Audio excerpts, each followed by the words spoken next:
I'll wait around till staff shows up. Okay. You were on, sir. Okay, so I would like to call to order the regular scheduled Public Works and Utilities Committee meeting of June 7, 2021 at approximately 5:01 p.m. Can I have a roll call, please? Councillor Vigil Coppler, Here. Councillor Garcia, Present. and Chairman Abeyta. Here, and if you can note for the record that Chair Rivera is excused as well as Member Lindell. Will do. Okay, so we have a quorum. We have approval of the agenda. Are there any changes from staff? There are no changes, Mr. Chair. Thank you. Okay, any changes from the committee?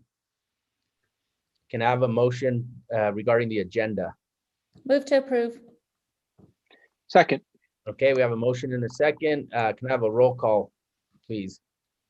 Councillor Vigil Coppler, Yes. Councillor Garcia, Yes. and Chairman Abeyta. Yes. Okay, so the next item is approval of the consent agenda. Any items we want to pull off the consent agenda? We'll start with Councilwoman Vigil Coppler. Yes, I would like to pull item A and K. A and okay, A and K. Okay, Councilor Garcia. Mr. Chair, I'd like to pull items C and F.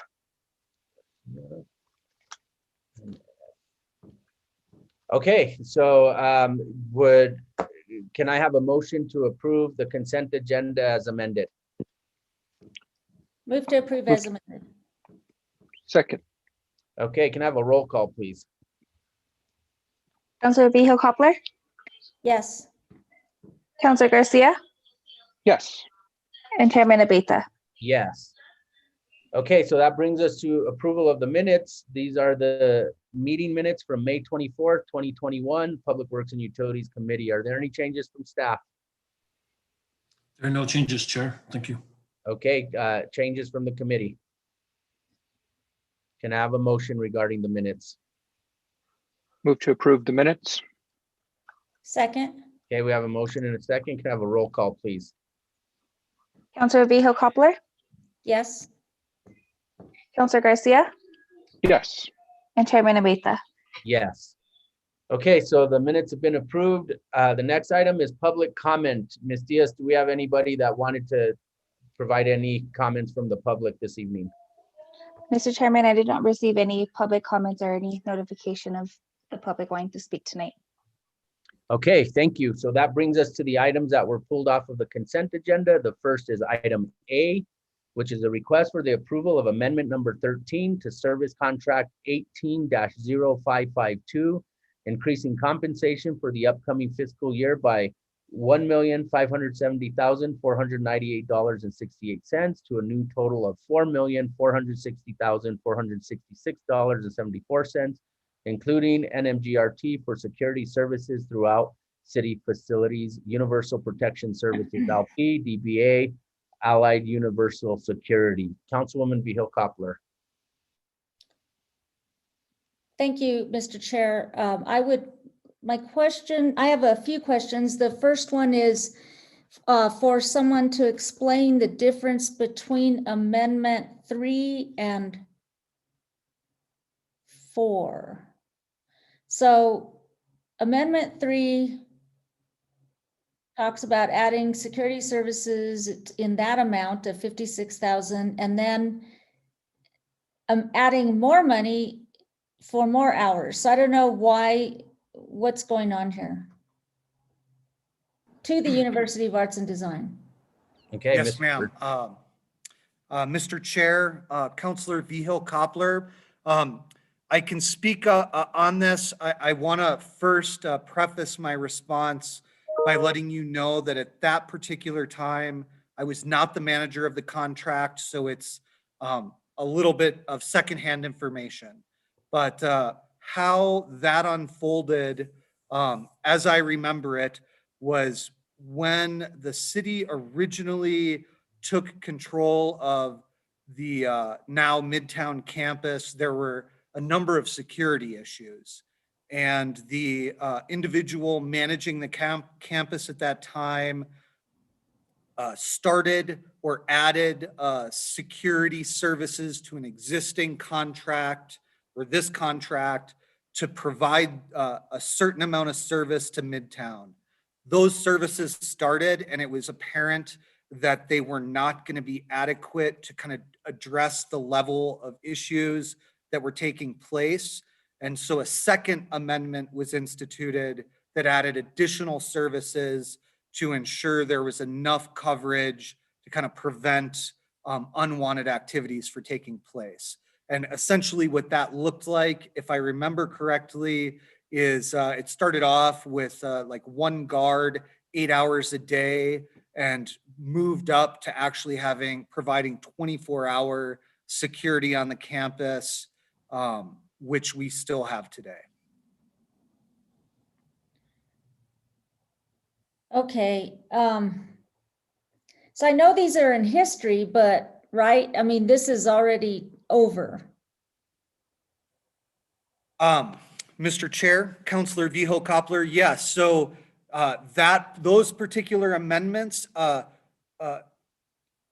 become they're repeating every fiscal year. So Oh, so they're still in the contract. they're still in the contract. Yeah, those contract amendments essentially, for the most part, I think there's been a few that have reduced services, but many of the contracts or many of the amendments actually expand the services of the contract. And until we remove them via another amendment, they remain an ongoing repeating service.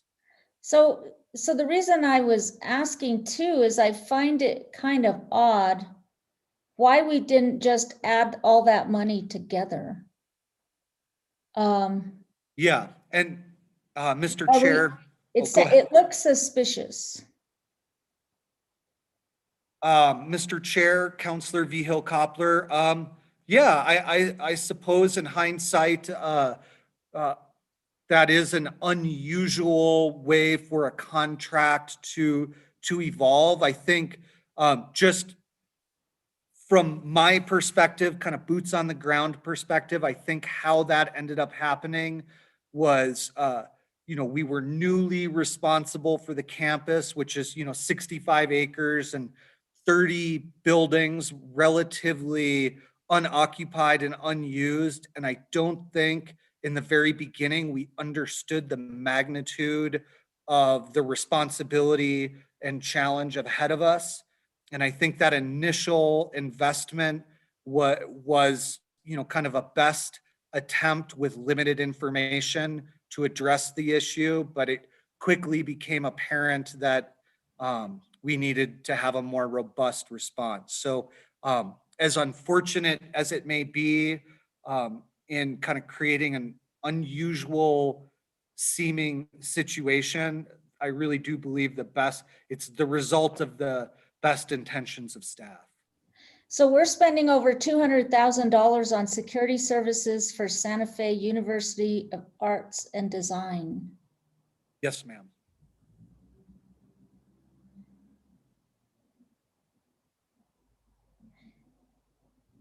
Do these people patrol at night? Mr. Chair, Councilor Viho Koppler, yes, that we have a 24-hour day patrol at Midtown. Okay, and then why are we eliminating amendment number 6? Why are we eliminating City Hall and the Convention Center? Per request by city management. Are Mr. they Chair, still not in the updated contract? Mr. Chair, Councilor Viho Koppler, again, that was before I assumed responsibility for the contract. I am not entirely sure why those two locations were removed. I do know that I currently have, since I've assumed responsibility, have added a patrol at the plaza, and that plaza also provides checks on the convention center parking garage at night. So we've kind of doubled up services there. But as to why City Hall and the convention center were removed, I can't speak to that. So, well, okay, then go back to Amendment 1, number 3, the rail yard. And then go to amendment number 7. Okay, number 3 says to, let's see, wait a minute, hang on. Yeah, take your time. Number 3, amendment 1, number 3 says to add the rail yard. So that's an amendment in history. Then amendment 7, number 2 says remove the rail yard. And then go to amendment 9, add security to the rail yard. So what is going on here? Absolutely. So And again, if you told me you weren't here. this is, I don't it's know. good brain gem. Mr. Chair, Councilor Vigil Koppler, I'm gonna make a quick distinction. In Amendment 1, that was security specific to the Rail Yard Visitor Center, which is occupied and managed by tourism. And so seeing that these security services were removed from both the visitor center, their visitor center at the rail yard and the convention center.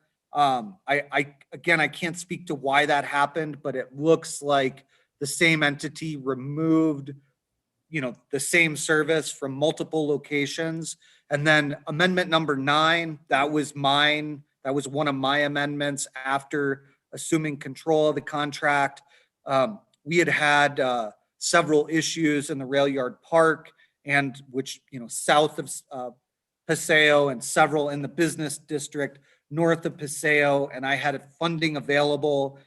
So I had security services added to the whole rail yard to try and mitigate those issues that we really feel like are pretty directly related to kind of issues kind of born out of COVID. And we're hoping will kind of wind down as things begin to open back up. And I may not have answered all of your questions. If you'd like me to elaborate, please let me know. Well, it just sounds a little bit, hodgepodge. And I wonder, where are we now? Are they in or are they out? Mr. Chair, Councilor Vigil Koppler, I am maintaining security at the rail yard this fiscal year. Let me quickly, it's page 4 of my PDF. I apologize, I'm not looking at your online application. Of your memo? Excuse me? Of your memo? Yeah, or it's actually page 4. It's right after the memo is the summary of services for the 21-22 season. And it lists all of the locations we're providing service to, and the hours and days and all of that. It as a kind of to help you kind of understand where we are keeping services. Basically, at the moment, we're not removing services from any location. So all the previous amendments, kind of cumulatively add up to the totality of service we're offering today. Okay, so just so you know, and that graph that you just referred to, it's really small print. Oh, And so when I enlarge it on Prime Gov, part of it falls off the page and you can't slide it around. So I miss a lot of it. So I gave up on that. Mr. Chair, Councilor Vigil Koppler, I'll turn it into a 11:17 and I'll email it to you. My apologies. Well, we'll probably have already voted on this. So I'll just stick with my questions. So Amendment 10, number 1, what city parks are being monitored? Or is this still on your chart? This is an old amendment, so you said that these were still going on? Mr. Chair, Counselor Vihil Coppler, this amendment, amendment number 10, was actually specific to CARES funding and actually expired on the 31st of December. So I misspoke. This is one of the services that actually was not permanent. It was we were provided temporary funding, and using that temporary funding, there were a list of, I think, 6 or 7 parks that I don't remember off the top of my head. And then the Salvation Army and Pete's Place were serviced by that temporary funding. And since that time, that funding is gone, and that is no longer part of the contract.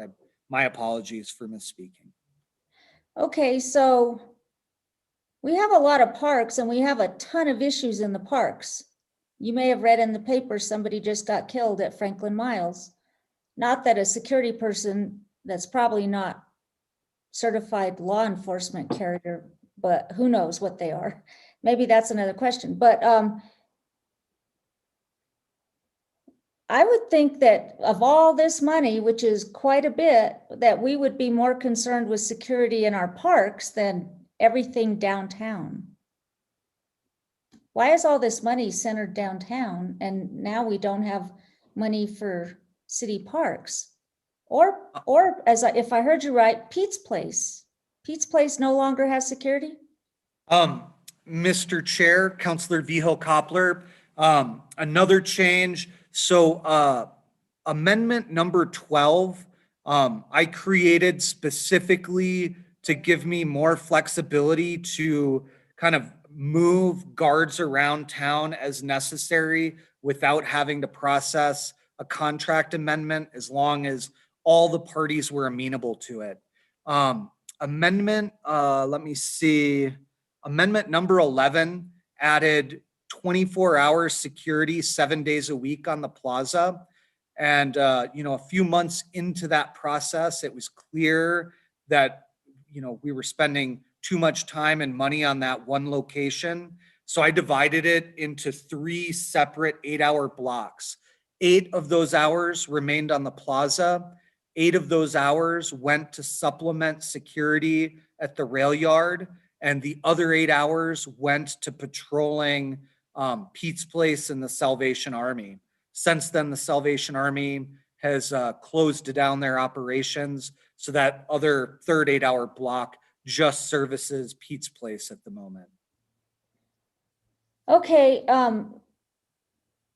so I really have a problem with concentrating all of this money and security mostly on downtown areas when we have parks. I know you may not be privy to this, but we get so many constituents calling us about issues in the parks, needles, drugs, death. And they're all on the Midtown to South Side. And I don't see any of that. I don't see enough attention in this contract paid to that. I mean, I don't know. I mean, certainly, and then Pete's Place, yes, and Harrison Road is a big problem. So I'm not sure I'm liking this. And I don't, it's just that, we have so many needs on the south side, Midtown to the south side, that I don't see addressed here. And it's not because I'm us versus them. It's because I'm familiar with all of the issues that are happening in our city in these parks.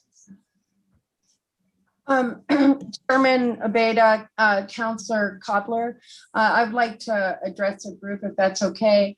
I agree with you. We do have a separate contract with Chavez Security outside of this. So there is additional services that are being provided that aren't seen in this contract. Can you explain what's in that contract and how much money is devoted to that and what part it covers? Yes, Chairman Abeyta and Council Vihil Coppler, we have about $90,000 allocated for Chavez Security. They do all of the parks that, I think we have about 12 different parks that are kind of highlighted. And during COVID, when we had some of the encampment issues going on, we worked with the Allied folks to kind of supplement that because we had an existing contract. We also are looking at expanding that more. I should also say that we are replacing our park ranger, and that ranger is going to be focusing specifically on initially on these issues too, so during the day as well. And Mr. Chair, Councilor Vigil Koppler, today I've been speaking with Allied about transitioning the remaining guard from the plaza, which is currently well covered by the police, to at least temporarily to Franklin Miles Park as well, for what it's worth. Well, it's worth a lot. So when I look at this bottom line action requested, it's 1.5 million, almost 1.6 million dollars. Most of this protection is downtown. And now I hear we only have $90,000 dedicated to all of the south side. Well, not just the south side, but I think that's where, well, I can't say that Travis Security roams and services all, well, you said, how many parks did you say, Melissa? 12? Well, I know that there's at least 12 that were regularly, I need to look at the contract, but I believe that it's 12, yes. And are those mostly, do you know if those are south side or where are those? Yeah, so those are primarily the south side, Swan, Franklin, Miles, Regal, some of the larger parks for sure, some of the ones we've had problems at. So 12 parks for $90,000 and most of downtown for 1.6 million. That just doesn't seem right. I really think we need a whole new, I think we need to reconfigure this money. And I guess, well, first, before I move, are these people licensed to carry arms? Mr. Chair, Councilor Vigil Koppler, we have a range of levels of guards from 1 to 3. Level 3 guards are certified and licensed to carry arms. Level 2 guards carry non-lethal tools like pepper spray or tasers, and level 1 guards only carry handcuffs. So, Mr. Chair, thank you for chairing this meeting and being here, because I want to ask you, why didn't this go to finance? It may have been on A lot the of money. finance committee agenda, and then the finance committee got canceled because of a noticing issue. And so that's probably what happened. Is that right, Mr.? Was it on the finance committee agenda where it got canceled? Correct. And to further clarify, Mr. Chair, Councilor Vigil Koppler, I've also added it to the governing body this week as a discussion item.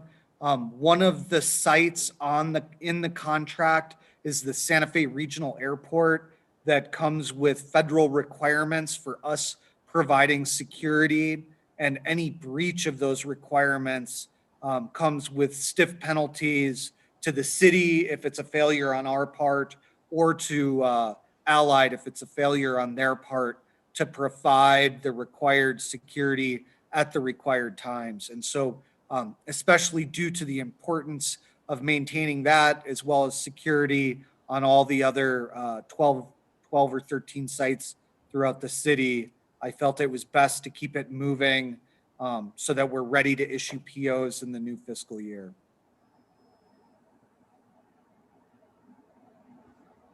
So I don't see that information in here. I only see Amendment 5, which is in history. Mr. Chair, Councilor Vigil Koppler, I think a failure on my part to provide a larger document with the schedule. Certainly will lead to some confusion. I just want to really quickly recap for you. The two largest portions of this contract are the Santa Fe Regional Airport and Midtown Santa Fe. And then in addition to that, the sites covered by this are the Genevieve Chavez Community Center, Lafarge Library, the Main Library, the Southside Library, municipal courts at Pete's Place, Santa Fe Trails, and the rail yard, and then a mobile patrol for the various parking garages operated by our parking division. And again, I will, because it will appear before you again, send out a larger format document via email, so that's easier for you to see. My apologies. Well, I am looking at it now, but I don't, I see the chart, but I don't see the places on this chart. I just see hours and days, and you could maybe direct me, but I don't see locations. Mr. Chair, Councilor Vigil Koppler, it sounds like it's being cropped, but all the way on the left-hand side of the document, it lists all the various sites or sections of the contract. It begins with the Santa Fe account manager and then goes on to Genevieve Chavez Center and onwards from there. So I assume it's cropped, and yeah, sorry about that. Okay, I loaded it again. I see it now, but all right. I really would like to see more money directed toward parks security. We really, really need it. This is a great deal of money, and I can't support this the way it's drawn up right now. I'm sorry. We've got dugouts that are messed up. Melissa knows all this. Everybody knows all this. Our parks are a mess. And not because we don't try hard, but I think everybody who's there to do damage knows that nobody comes around anyway. And if all we did was use COVID money and now it's gone, well, here's some money. Here's $1.6 million. Now, I know you said some of it is because, we have to use for the airport, which is also good, but I don't know. I really would like to see some of this reconfigured. And I'm glad we at least have 90,000, but that money doesn't go very far. And I know, Melissa, you probably can't express an opinion. So I'll do it for you. But you know all the complaints we get. You know the issues. It's bad. And so that's all, Mr. Chair. Okay, thank you. Councilor Garcia, did you have any questions or comments? Thank you, Mr. Chair. I guess I got a question after Councilor Vigil Koppler's questions. Mr. Burnett, how much money goes for the airport? Mr. Chair, Councilor Garcia, this year, the total for the airport is $198,356.67 plus tax. Okay, so I'm just for rounding numbers, I'm just going to say $200,000. Correct. Is there a mechanism for us to approve the 200,000? That way we stay in compliance, and with the remaining resources, determine what might be a better way to reallocate the security resources? Mr. Chair, Councilor Garcia, I'm brainstorming.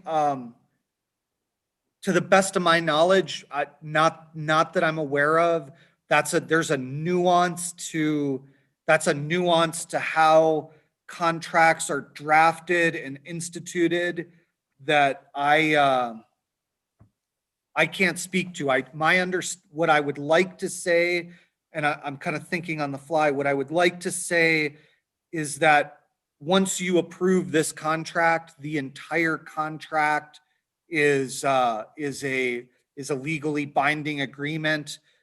We could ask each of the site managers, for example, I'm the site manager for the rail yard in Midtown.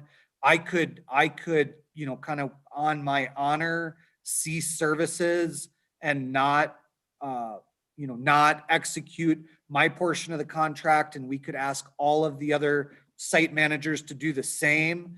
And then in that time, kind of work on a revised contract. But I don't think there's any way for us to approve just a portion of a contract that's been signed off on by our legal department and then the representatives for the contractor. So based on our own willingness not to execute a certain portion, sure, but contractually, I'm not aware of any. Okay. Just because I do tend to agree that I think there are some parts of our community that can benefit from these services. And especially now that, life is somewhat getting back to normal and people are out and about. And I think we're now seeing the influx and the effect of that. And it's better to be proactive than reactive. And I think that's where we have the great opportunity here to be proactive. I wish we weren't under the gun, so to speak, with the airport incident, or not incident, but the airport situation. When does that, you said by the end of the month it needs to be approved, or what is the time frame for that? Mr. Chair, Councilor Garcia, we need to have our fiscal year, as you know, ends on the 30th, and we need to have the new PO open on the 1st of July so that there's no interruption to services. One thing I would, just to kind of further kind of build on the concept you asked about a moment ago, I would like to point out that each of these sites on the contract provides funding for security out of their own budget. So Midtown, libraries, airport.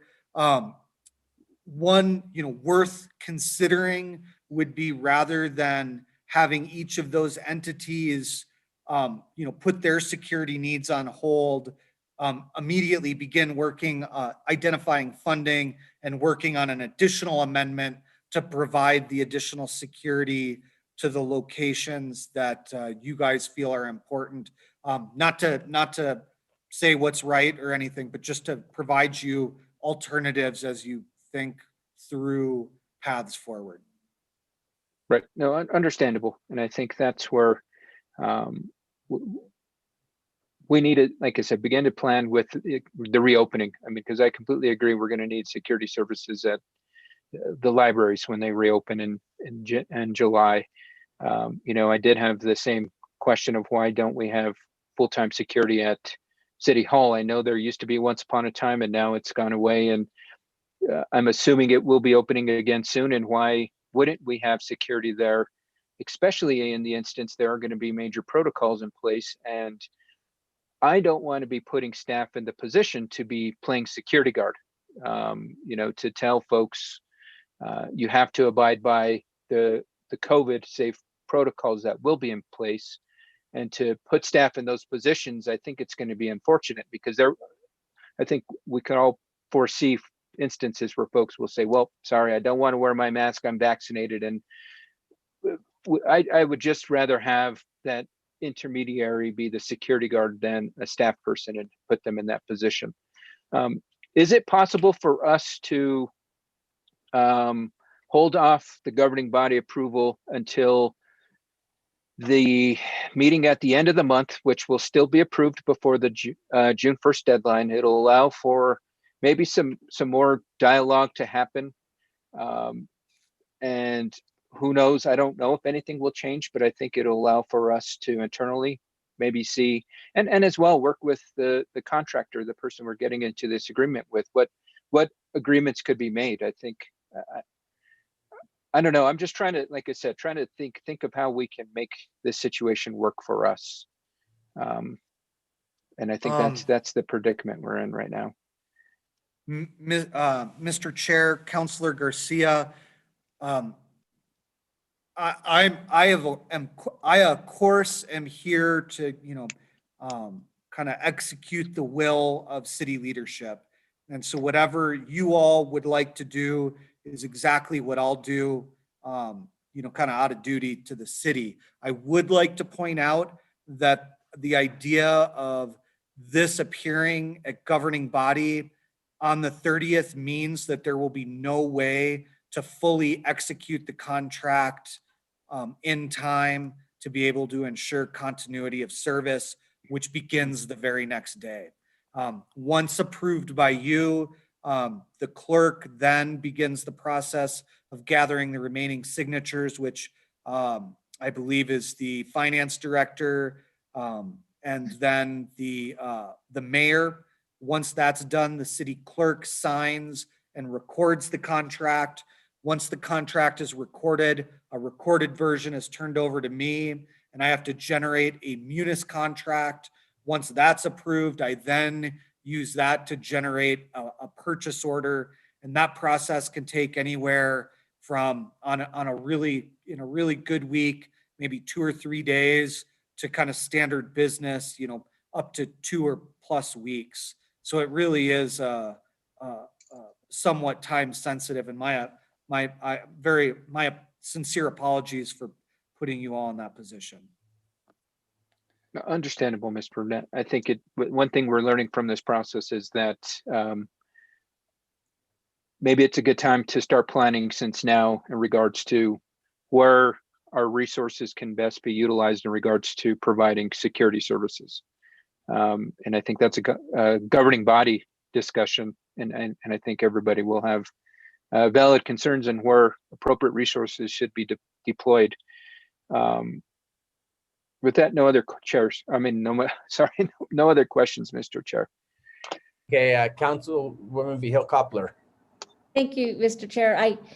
I just want to comment on some of the commentary you had, Mr. Burnett, a little bit earlier on, and I take the position that, the city attorney's signature and so on, finance signature, they don't run the show, the council runs the show.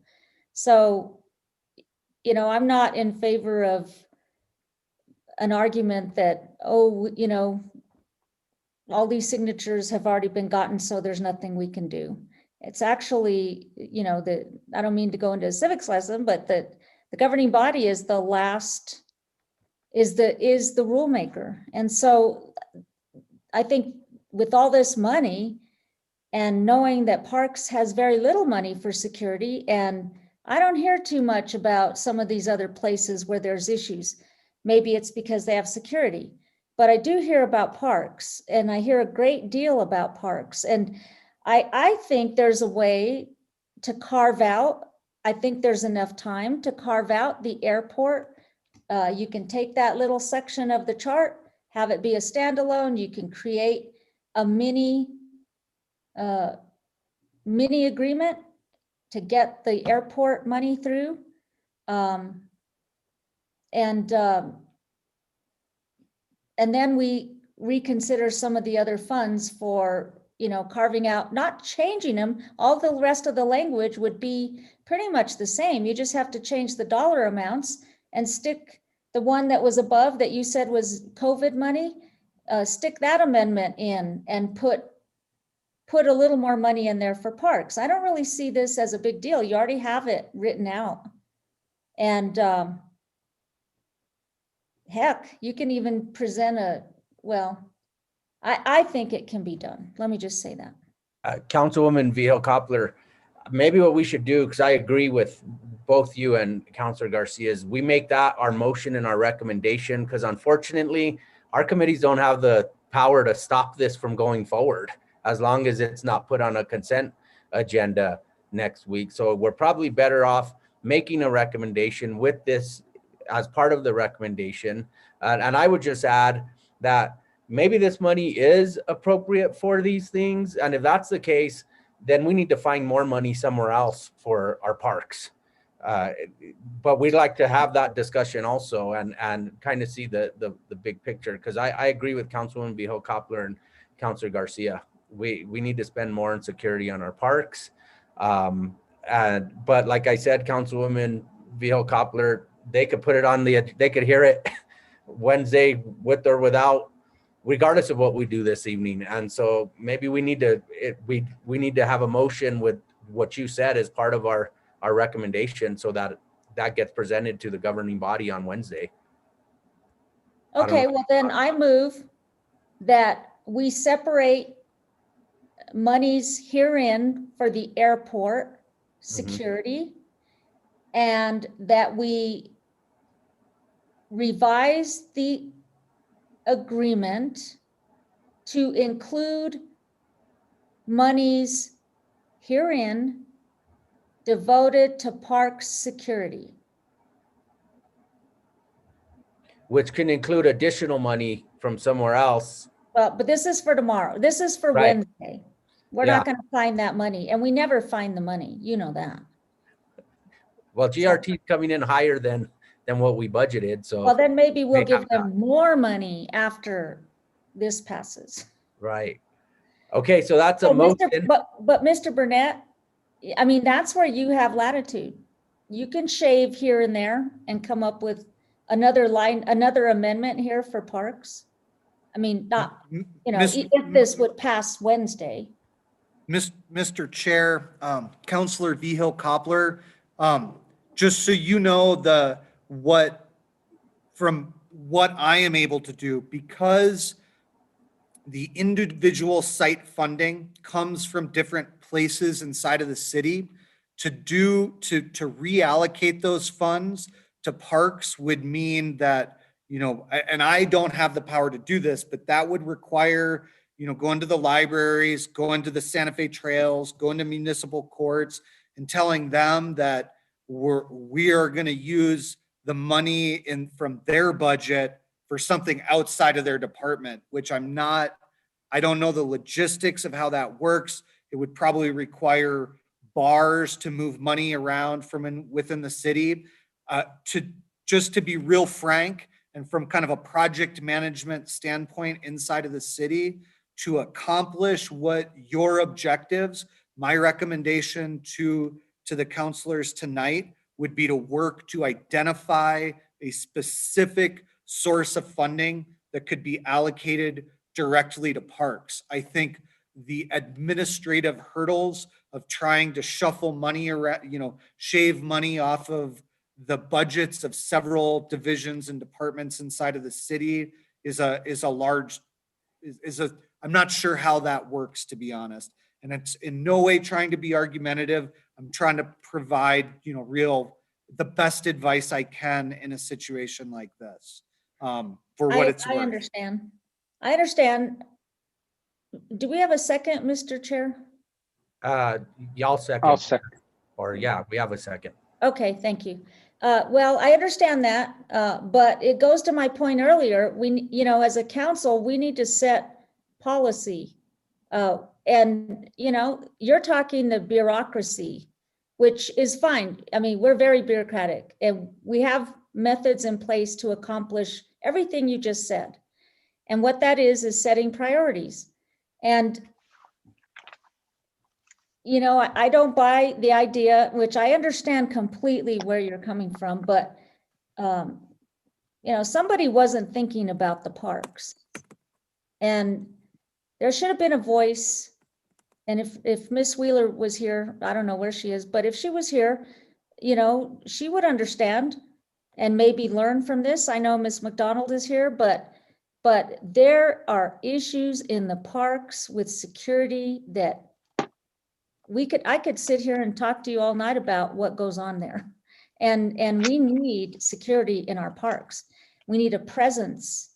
And sometimes when you just have a presence, it cuts down on some of the activity. And it works that way with the homeless too. We've been working with the police department. When there's a presence, you know, it moves somewhere else maybe, but it does go away from the offending, from the place that is offended. So I don't know. I don't see this as insurmountable because parks are important to all those places. Some of the places you mentioned here are parks, you know, but not specifically, you know, they might have parks nearby that when those people, you know, have time, they come over to the rail yard, for example. So it just is all one big swoop. But but I stand by my motion and that's what I'd like to do. Okay, we have a motion. We have a second. Mr. Burnett, this will be discussed again at council. I think you have an idea of what's going to be discussed because this will be the recommendation that's going to come out of this committee. So can I have a roll call, please? Counselor Garcia, Yes. Counselor Vihil Coppler, Yes? and Chairman Abeyta. Yes. Okay, so that item passes with the specific recommendations from the committee. That brings us to item C, which is a request for approval of a state capital outlay grant agreement for a supportive housing facility project 20-E2745 in the amount of $844,470 to plan, design, construct, and renovate a facility for homeless and below market renters, including housing and services in Santa Fe. Counselor Garcia. Thank you, Mr. Chair. And I guess, I don't know if Mr. Chapman or I don't know if Ms. Ladd is on, if she's part of the project, but just to get a brief overview, because to have, design, construct, build, what ultimately is going to happen with $800,000? Because that's a lot of money. And are we building a brand new structure at Santa Fe Suites? Are we renovating? I mean, what are we doing? What's being proposed right now? Mr. Chair, Councilor Garcia, councilors, thank you. That's a very good question. Respectfully, I would like to defer your question to Alexandria Ladd, who is the Housing Special Projects Manager for the city.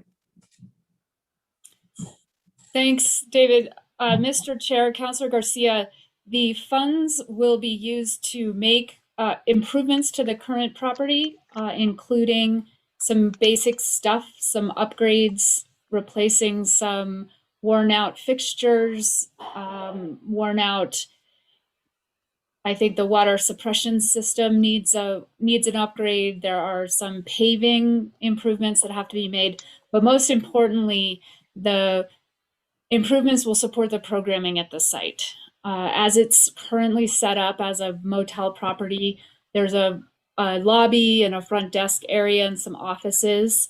And the desire is to create spaces where people can receive services. So either have a counseling session or meet with a case manager right there on the site, possibly some enrichment services, maybe class for the community class for the group, but also importantly to create some community space, which wouldn't necessarily be a priority for a motel because people don't necessarily want to hang out with the person staying in the hotel room next to them. But in terms of a permanent long-term community, that's important. So that is the general scope right now. It hasn't been priced out. It hasn't been made more specific, partially because the property is not at full capacity yet. So there's still some programming issues that are being developed. Also, what's before you tonight is the agreement to accept the funds from the state. Before the project moves forward, the governing body will be approving the specific detail in the project. Okay, so this is just ultimately the first step before the next step, which would be the approval of how the resources would be ultimately allocated. Should we be awarded them? Mr. Chair, Councilor Garcia, we are awarded them, and I will defer to David because I don't usually work with capital outlay funds, so I'm not entirely clear on the exact process, but they were awarded through the legislature to a project, a supportive housing project, to cover any of those costs. So it could have, I believe that the description says construct, design, or renovate. The request was put in before the pandemic, but we had already started working with the community partners on the specific Santa Fe Suites site. So that was the project that was in mind.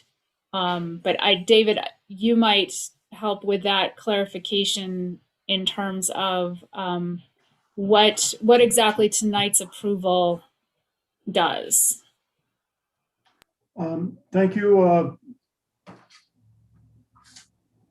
Chairman and Councilor Garcia, councilors. Like Alexander was saying, this is a severance tax bond agreement from the state. The funding from the state is not from individual taxes. It's taxed. I'm giving you a little bit more of a preview than you probably want, but it's essentially when the state takes anything from the earth, petroleum, natural gas, that kind of thing. That's what the funding is from. And essentially it allows the city to accept the grant per governing approval. And there's no matching funding required. It is strictly a state appropriation. And this is merely, like we discussed, the first step in moving this process forward. Okay, thank you, Mr. Chapman. And you did briefly touched on, or I think Ms. Ladd touched on, a question I did have in regards to, I did see this was requested prior to the pandemic and prior to our agreement to purchase or provide resources to purchase Santa Fe Suites and how that played into it. So thanks for that clarification. And I guess my question then is, with the resources that we've been awarded, do we have to use all of it at Santa Fe Suites? Because as you just heard, we just got out of a discussion where we might be looking for more additional resources for security services or any other type of support services. And what if we were to allocate, $500,000? I'm just pulling numbers out for this making improvements at Santa Fe Suites, and the other $400,000 to provide other supports throughout the city. Is that possible? My interpretation of, Chairman, councilors, my interpretation of the verbiage from the appropriation, it says for a facility for homeless. So it doesn't mean for numerous facilities. I could vet that question out to the Department of Finance and Administration to see if my interpretation is correct, but from my experience doing this, my answer would be no. Okay, if we could get that clarification, that would be great, just because I know that there are also other facilities throughout the city that we can allocate these resources to. And I'm looking at Pete's Place, for example.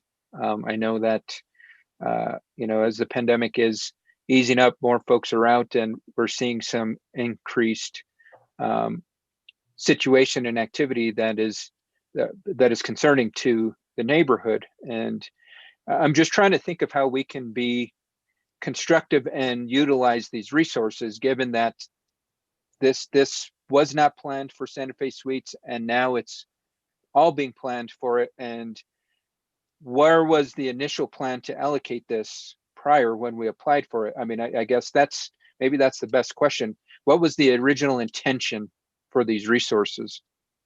Chair Abeyta, Councilor Garcia, I can answer that. The original intention was to support the purchase and the operation of Santa Fe Suites. So this project was in the works for probably close to 12 months before the capital outlay request was put in at the legislature. So the Coalition on Homelessness and the nonprofit partner at the time, which is no longer the nonprofit partner, but the Housing Trust at the time, lobbied for that funding. So it was always considered to be for the Santa Fe Suites. And I think the one roadblock for using it at Interfaith would be that it is for a permanent supportive housing project, and Interfaith is a shelter. So that is very specific language in there. So it does greatly narrow where it could be used, even if we were able to parse it out through other projects. Okay, thank you, Ms. Ladd. I really appreciate the clarification. What, I guess, where's Community Solutions at this, our co-partner with in this project? Counselor Garcia, could you repeat the question? My dogs are barking. Sure. Sorry about Sorry. the friends just expressing themselves. No, just wondering, Community Solutions is the co-partner, correct, with this project? So, but I guess my question is, what are their thoughts? I mean, obviously they're supportive of, you know, them receiving nearly $1 million to improve the site. But are they providing any additional resources to help improve the site? But my question is, where are they at with this process? Chair Abeyta, Counselor Garcia, they are providing extensive resources. In fact, they have taken on all of the debt to bridge the period of time between the purchase and the permanent financing. So they are quite heavily indebted to the project. But I think what the funding allows whoever ends up owning the project to do is to not take on the cost of these renovations. And some of them are, well, they're all necessary, but some of them are actually quite critical at this point in time. But that means that there's either more resources available to support the project because those resources didn't have to be used to pay for these costs, or there are more revenues from the operations of the, so more of the rent revenue can be used to support the project because it doesn't have to be used to either pay for these costs or pay back debt that otherwise would be incurred. Okay, thank you so much. I appreciate that. And I know that they're deeply invested. I just was wondering where we're at in regards to any other, you know, improvements to the site.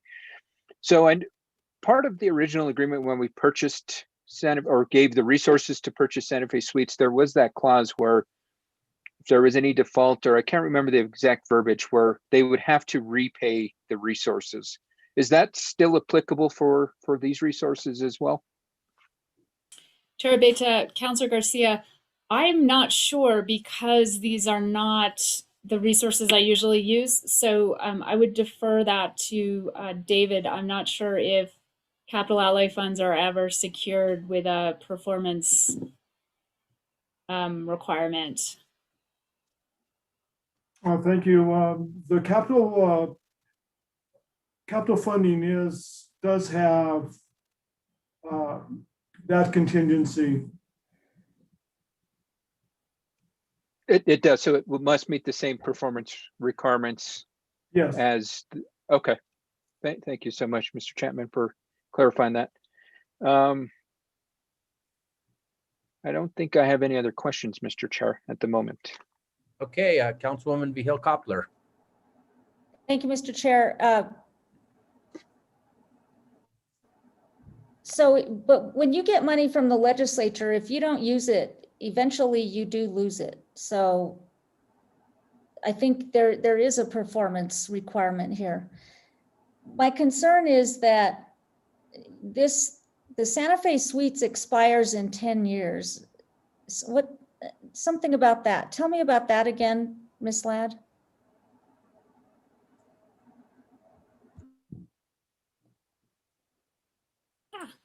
Sorry, my mute button got stuck. Chair Abeyta, Councilor Vihil Coppler, the 10-year period of performance is connected specifically to the $2 million of CARES Act funding. So it works like a project participation agreement on the economic development side, which is as long as during that period of compliance, the grantee of those funds complies with what they said they were going to do, then the debt is forgiven. But what's also included in that project performance agreement is a land use restriction. So what that land use restriction says is that the property has to be used for affordable housing.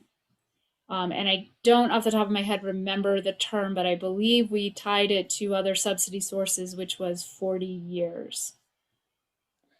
But I thought there was a part where the city was out of it in 10 years and they go it alone.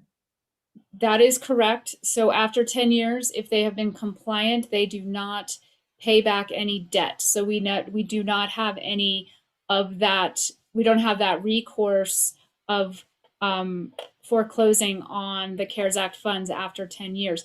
But there is a land use restriction that does not go away. So they might decide to sell it to another owner, but it still has to be used for affordable housing. That land use restriction goes with the title, stays on the title. Okay, so what I'm asking is, you know, if the 10 years expires and we're out of it, we have spent $844,400 on it, and then it's not really ours anymore. Although I know what you're saying, we're guaranteeing that it's used for affordable housing. I was just mentioning that because maybe it, you know, this 844,000 renovation is going to make the building more, it's going to appreciate it a little bit better, and that's not a bad thing. But the other part of this language is below market renters, including housing and services. So did we explore any use of this money in that regard? Chair Beta, Councilor Vihel-Coppler, this project serves below market renters. Yeah. So it is meeting that need as well. And services are provided on site. Okay. And because of the land use restriction, the market value of this property is always going to be restricted. So this $840,000 is going to make it work and function better for the current use. But by the time 10 years has gone by, some of those systems that have been replaced, some of those repairs that have been made are going to have to be made again, because that's just the reality of property management. So it's not, you know, it's not equity into the project like the CARES Act funding was. Okay, and then the last question I have is, you did say this was before Santa Fe Suites was, you know, an agreement, but you had that in mind.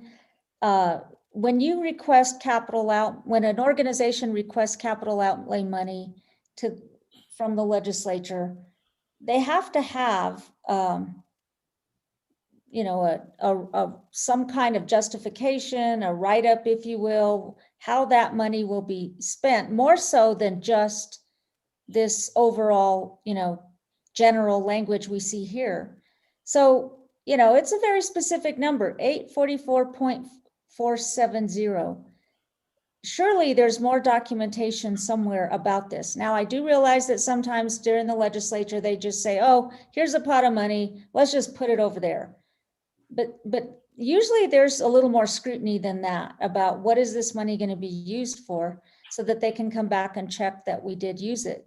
So did I hear tonight from both Mr. Chapman and yourself that we don't really know how they came up with that 844,470, because we can't describe what kind of renovations or construction is going to happen in response to Councilor Garcia's questions? Mr. Chair, Councilor Vihel-Coppler, I do not know how that number is determined with these funds, because again, I don't usually work with capital outlay funds. There would have been, and I'm trying to remember, I don't even know. Yes, I don't remember. The estimate was based on that property, having that property in mind, and using some sort of, but I don't know if the total cost was, I'm sorry, I just don't know how, if the amount requested was 844, or if the amount requested was $1 million, and then through the juggling of resources at the state level, they had 844 left in the pot. You know, I just don't know how that process works. Okay, so what I suggest is someone should go to that legislation before we start spending this money and putting it in these places to spend, that we know that we are following the intent of how this money was granted. Because sooner or later, and I've seen this, somebody will follow up on it, and then we may have done the wrong thing, and they will not be happy. So when you get this kind of money, it's always good to know the fine print. And that's what I'm suggesting. We go look and research the fine print before we assume that it can be used for this, because this is just a cover memo. Somebody wrote this, maybe Mr. Chapman, but I didn't see the legislation granting it. And so, not that I don't trust you, but both of you have said, you weren't here or you didn't know. So that's all I'm suggesting is when we get legislative funds from any source, I have seen some organizations really be taken to task because they thought they were spending the money the way that they thought it should be spent, and the legislation said different. And so some of those organizations had to cough up the money and give it back. I've seen that. So if I could weigh in on that, Councilor Vihel. The final word on how the money is to be spent is on the legislative verbiage on the contract.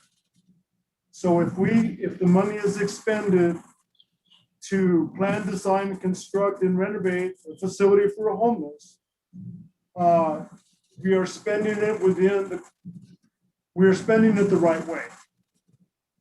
If, for example, if it was, because this has come up before, if, for example, the intention of the funding was for something that was not captured in the language of this appropriation, this language would take precedent over whatever that intention was. And also on this appropriation, we're using that 844,470 as the net amount of the appropriation. The actual funding was 1% higher, as 1% was deducted for arts and public places. So that gave us the net of 844,470. Councilor Vihel Coppler, if you scroll past the memo, you will see the agreement between the city and the state, the Department of Finance and Administration. And so the language in there is exactly what the funds were appropriated for. And so you're sure this matches the legislation? Yes, this is this is what they approved. This is what the governor signed, and this is the appropriation. This is the money must be spent exactly to the verbiage of the contract, and that's what's on the contract. And there's a copy of that contract in your file. Separate text on agreement, yeah. Because I haven't seen Santa Fe Suites mentioned in here. Is it here? It's not mentioned specifically, no, but once it goes through this vetting process, it is going to have to go, on the procurement side of it, which will require us to put an RFP out,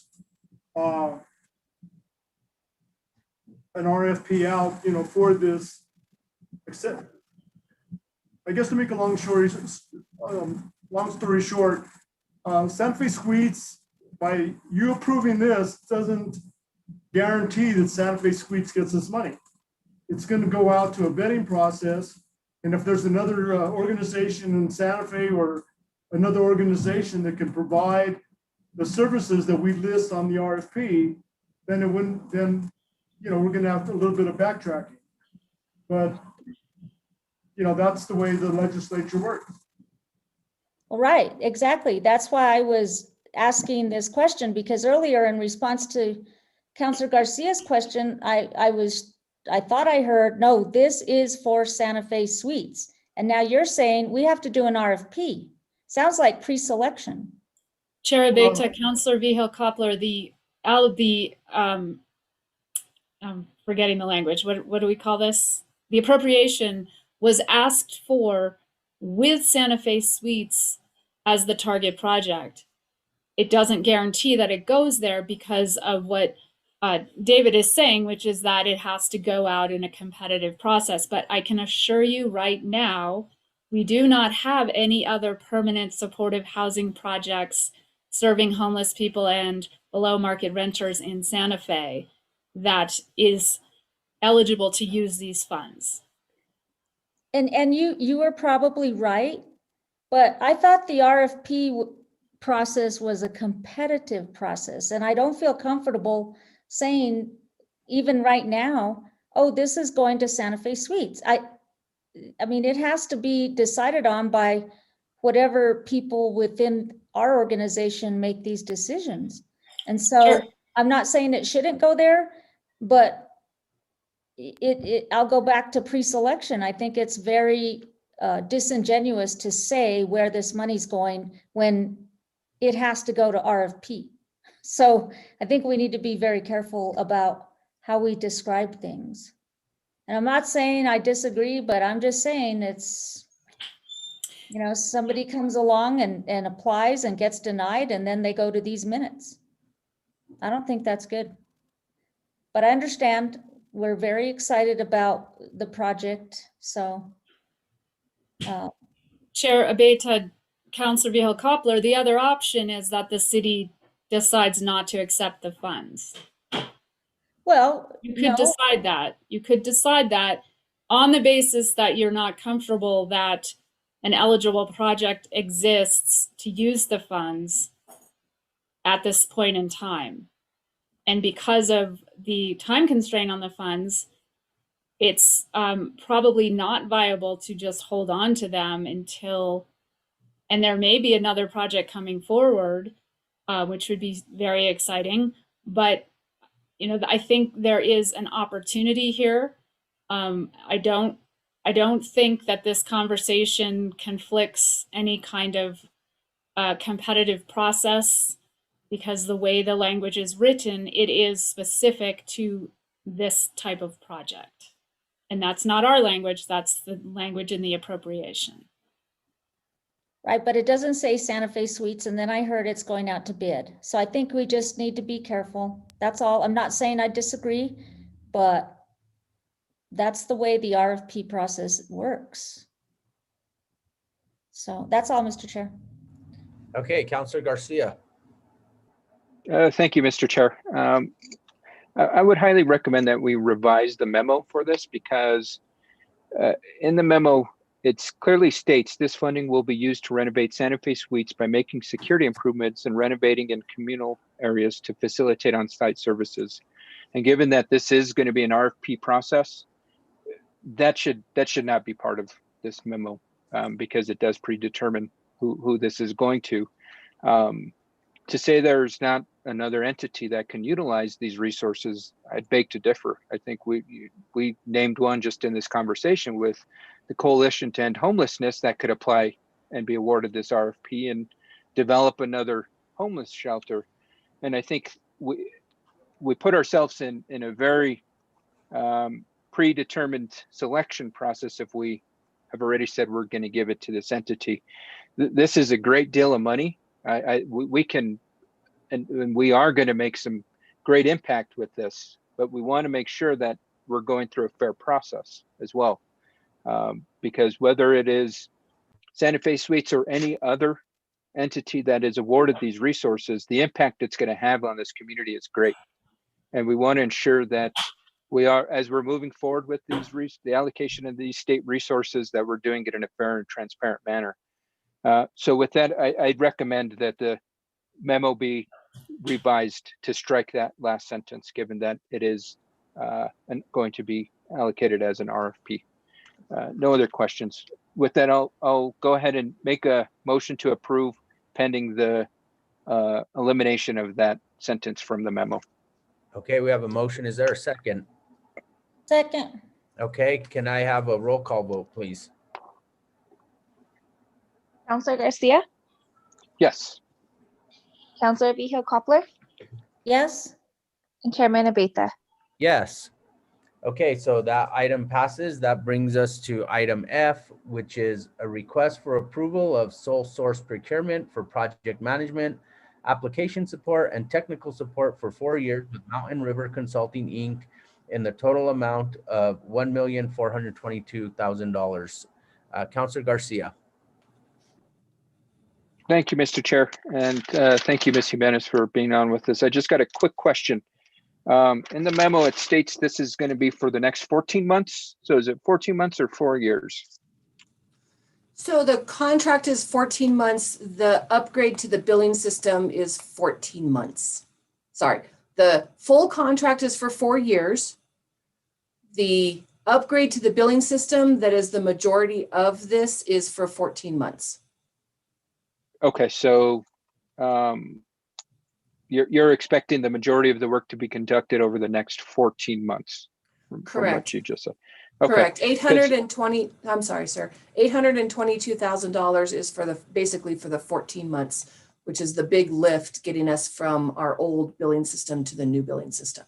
And then we should see a significant decrease in the need for Mountain River in year 2, 3, and 4 if needed. Okay, thank you so much. And so I guess after these 4 years are up, then we're on our own. We don't anticipate needing these additional support services, right? The new system should be in place. Our team should be fully trained, and we should have a system that we won't need these advising contract services anymore. Is that correct? That's correct for the billing system. The Mountain River does do additional work for public utilities just in general. And that's why I use the majority of the money the first year, reduces down in the second and the third and the fourth year. I can only potentially project the next 2 or 3 years. We'll just have to see what happens in year 3 and 4, if there's additional resources needed from them, or, can we end it in year 2? It's kind of a moving scale, if you would, over the next couple of years. Okay. And so are we, as we are contracting with these folks, are we building in a sustainability plan for where we're training our city employees with this? That way we are building that sustainable effort, and hopefully we can wean off of these contracting services. We do have 2 identified individuals in IT that are part of the upgrade right now, kind of working day to day with us, going through the training, going through the setup, all of that. So yes, I do hope that IT will be a partner with us, and we can continue to have those individuals as our backup, instead of potentially an outside contractor. Okay, great. Thank you for answering all the questions. No other questions for me, Mr. Chair. Okay, Counselor Vihel-Coppler, did you have anything? Move to approve. Okay, we have a motion, and can I have a second, please? Second. Okay, we have a motion and a second. Can I have a roll call? Counselor Garcia, Yes. Counselor Vihel-Coppler, Yes. and Chairman Abeyta. Yes. Motion Okay. passes. Thank you. Okay, so that brings us to the last item, item K, which is request for the approval of amendment number 3 to the PSA with Vladimir Jones in the total amount of $1,450,000 for advertising agency services for Tourism Santa Fe for FY22. Councilwoman Vihel-Coppler. Thank you, Mr. Chair. Is Mr. Randall here? I guess not. Well, the questions are pretty much for him. When you add all this up, overall, it's $4 million for advertising and quarterly reports. And my question is, are the quarterly reports on time? And number 2, what are we getting for, what kind of advertising is being done for all this money? But I can save this for council. Since he's not here. Okay, is there anybody from, I don't see Mr. Randall here either. It has to go to Finance Committee on the 21st.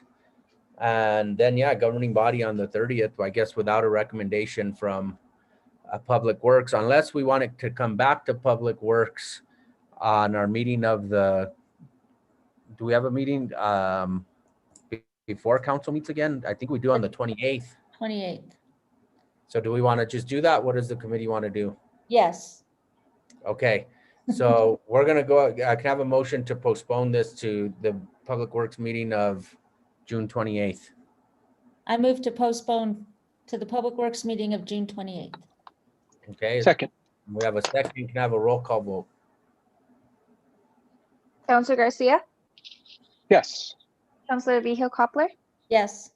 and Chairman Abeyta. Yes. Okay, Motion. so that concludes the items from the consent calendar. We are on to item 8, which is matters from staff. Mr. Jones, did you have anything? Thank you, Mr. Chair. I did have one thing. I wanted to take a minute to talk about the restart of traffic calming program. And I have Javier Rosado, the engineering division director, available if you would allow us, if you could just take a minute and update you on this, please. Sure, Mr. Rosado. Good afternoon, Mr. Chair, councilors. I just want to notify the traffic calming program. We're going to be restarting that.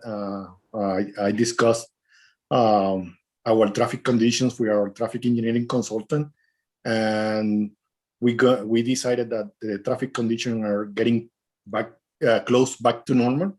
So we're going to be restarting those traffic impact analysis for the traffic calming program in areas where we don't have a special condition. For example, schools that are still out during the summer. So if there's a school or any operation like that, we probably will wait on those cases until fall. But everything that is not related to conditions like that, we're going to start doing those evaluations in the next few weeks. So that's it. We want to inform the committee about that. Okay, questions or comments for Mr. Rosado from the committee? Councilwoman Vihil Coppler. Thank you. Regarding traffic calming program, can you tell me just in a nutshell, quickly, what are the steps to getting speed bumps in a neighborhood? Okay, the first step is the constituent has to request a meeting for orientation on the program to our division.